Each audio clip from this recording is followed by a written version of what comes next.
Hello dear learners, सही बात से स्वागत है आपका द वर्ड बुक चैनल पे, जहां आज की वीडियो में भी हम बीपीएससी तैयारी टीजीटी मैथमेटिक्स के क्वेश्चन का सॉल्यूशन करने वाले हैं। क्वेश्चन नंबर 123 आपको यहाँ पे दिखाई देगा। मैं पढ़ के बताता हूँ। यदि सी और डी समीकरण इतना के मूल हैं तो ए एवं बी किस समीकरण के मूल होंगे, और ऑप्शन दे रहा है आपके पास में। अब बड़ा ही इंटरेस्टिंग क्वेश्चन है। मैं आपको डायरेक्ट ऑप्शन देख के अगर बताऊँ तो ऑप्शन देखो, या फिर डिटेल में सॉल्व करके बताता हूँ। डायरेक्ट बताने का में मज़ा नहीं आता, मुझे थोड़ा आता है लेकिन अभी नहीं, अभी मुझे सॉल्व करने का मन है। इसको देखो, लिखा है x माइनस ए एक्स माइनस बी माइनस के बराबर 0। ये एक द्विघात समीकरण है और इसके जो मूल हैं वो c और d हैं। इस द्विघात समीकरण के मूल c और d हैं।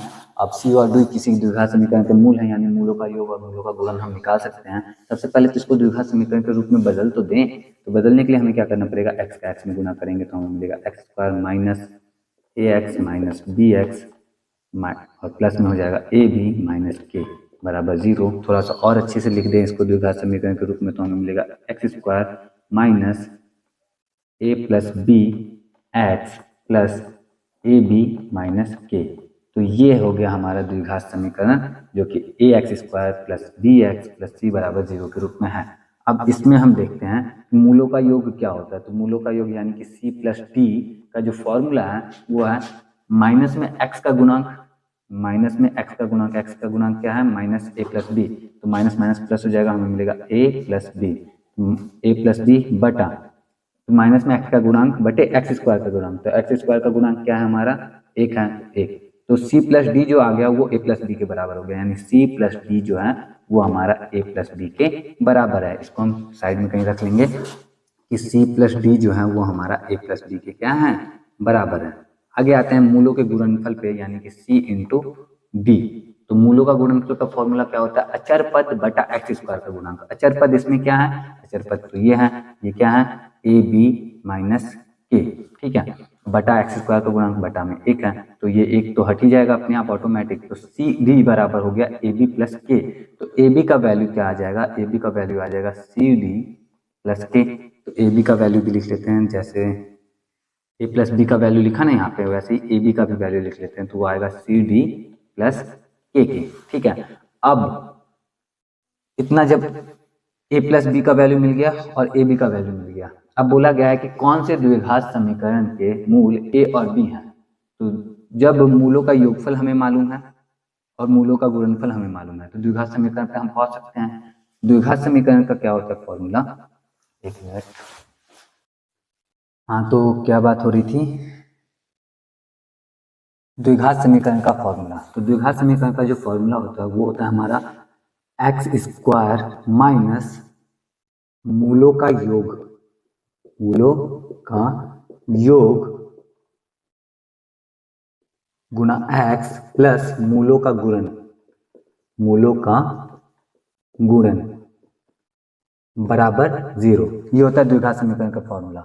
अब अगर इस पे हम फॉर्मूले पे रखते हैं तो हमें मिलेगा एक्स स्क्वायर मूलों का योग, यानी कि ऐसे द्विघात समीकरण जिनके मूलों का योग क्या है, मूल हमारे ए और बी दिए गए हैं और बोला गया कौन से द्विघात समीकरण के मूल ए और बी होंगे उस केस में। तो ए और बी, ए प्लस बी हमें ढूंढना होगा। तो ए प्लस बी हमारा यहाँ है, ए प्लस बी का वैल्यू सी प्लस डी लिखा हुआ है तो वो लिख लेते हैं माइनस में सी प्लस डी, और उसके बाद यहाँ एक्स और प्लस में मूलों का गुणन, मूलों का गुणन यानी कि ए और बी का गुणा। तो ए और बी का गुणनफल यहाँ पे लिखा है सी डी प्लस के, तो सी डी प्लस के लिख लेते हैं, बराबर में 0 लिखते हैं। अब इसको थोड़ा सा अरेंज कर लेते हैं क्योंकि ऑप्शन में हमारे इस तरह का नहीं दिया हुआ है, तो ऑप्शन के हिसाब से अरेंज करेंगे तो हमारा हो जाएगा। तो X square minus C X minus D X plus C D plus के बराबर 0। इसको और अरेंज करोगे तो एक्स कॉमन लोगे तो मिलेगा एक्स माइनस सी माइनस डी, डी कॉमन ले लोगे तो फिर मिलेगा एक्स माइनस सी, और इस तरह से आपको मिलेगा एक्स माइनस सी और एक्स माइनस डी प्लस के बराबर 0। अब ये वाला ऑप्शन कहाँ पे है देख लो, वैसे पे टिक कर दो। ये वाला जो ऑप्शन है आपको मिलेगा ऑप्शन ए में ही। ऑप्शन ए हमारे इस क्वेश्चन का क्या हो जाएगा, करेक्ट आंसर हो जाएगा, इसका हम टिक कर देंगे।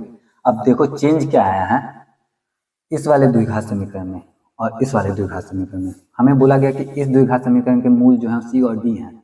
तो कौन से द्विघात समीकरण के मूल ए और बी होंगे, तो यहाँ पे चेंज क्या है, ए की जगह पे सी, बी की जगह पे डी आ गया है, बस यहाँ माइनस के की जगह प्लस के आ गया है। तो इस हिसाब से भी आप चाहो तो ट्राई कर सकते हो, बाकी फुल प्रोसेस तो मैंने बता दिया है। अगर ये समझ में आया है, वीडियो अच्छा लगा तो वीडियो को लाइक कर देना और कमेंट करके भी बताना कि ये वीडियो आपके लिए हेल्पफुल रही है, नहीं रही है, एक्सेट्रा जो भी आपका ओपिनियन हो। आज के वीडियो के लिए इतना ही है, मैं मिलता हूँ आपसे नेक्स्ट वीडियो में। अपना ख्याल रखना, अच्छे से पढ़ाई करते रहना। जय हिंद।